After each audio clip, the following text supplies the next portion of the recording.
माहिती ना, कर्जतमध्ये सुद्धा एक तऱ्हेची जी काही घमेंड होती तिथल्या विद्यमान सदस्यांची, ती जनतेने त्या ठिकाणी उतरवली. 4000च्या फरकाने कर्जतमध्ये यश त्या ठिकाणी मिळालेलं आहे. तीच दुरुक्ती मुरुडकरांनी केलेली आहे. बाकी काय बोलत नाही मी. संमिश्र यश मिळालं आहे हे मी निर्विवादपणाने कबूल करतो. शेवटी लोकशाहीमध्ये लोकांचा निर्णय मान्य करणं हे आमच्या सार्वजनिक जीवनातल्या नीतिमूल्यामध्येच आम्ही नेहमीच जपत आलेलो आहोत.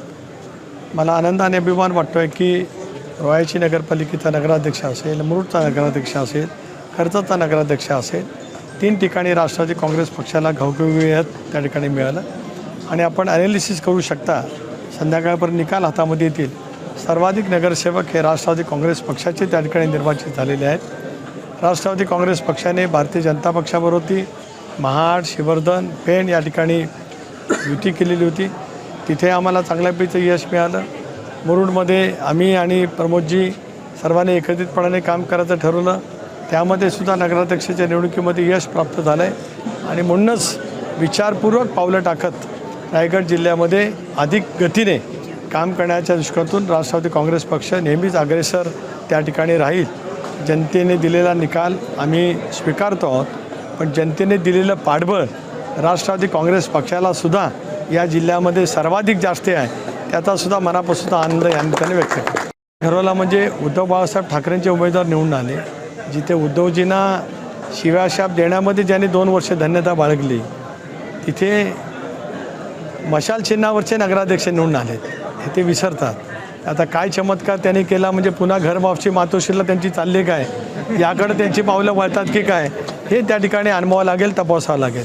म्हणून कुणी कोणाचं काय त्या पद्धतीने करावं, म्हणजे बारसं कोणाच्या घरात आणि मनवतोय कोण, अशी पद्धतीने आहे. करू दे, त्यांना आनंद त्यांचं घेऊ द्या. मला काय त्याच्यात म्हणण्याचं काही कारण नाही. श्रीवर्धनमध्ये 20 पैकी 17 जागा निवडून आल्यात. नगराध्यक्षाच्या निवडणुकीमध्ये आम्ही अयशस्वी ठरलो, याच्याबद्दल मी नाकारत नाही. त्याची कारण मीमांसा काय, त्याचं आत्मपरीक्षण, आत्मचिंतन आम्ही जरूर त्या ठिकाणी करू. ज्यावेळेला 17 जागा निवडून येतात, चांगल्या फरकाने येतात, याचा अर्थ श्रीवर्धनकरांचा कौल, विश्वास राष्ट्रवादी काँग्रेस पक्षावरती नक्कीच त्या ठिकाणी आहे. नगराध्यक्षपदाच्या निवडणुकीमध्ये आम्हाला यश मिळालं नाही. राज्यामध्ये अनेक ठिकाणी असं चित्र आपल्याला पाहायला मिळतं आहे. त्याच्यामुळे ते काय मी विशेष त्या ठिकाणी मानत नाही. त्याच्यातली सुधारणा होईल. महाडमध्ये आम्हाला नाही यश मिळू शकलं हे आम्ही त्या ठिकाणी कबूल करतो.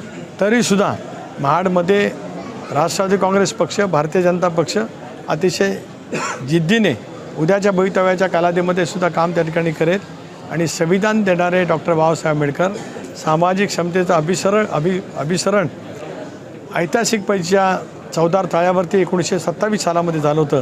त्याला आता 100 वर्ष पूर्ण होतील. मी संसदेमध्ये सुद्धा ते बोललो, मुख्यमंत्र्यांजवळ चर्चा केली. त्या कामाला गती आमच्याकडनं नक्की दिली जाईल.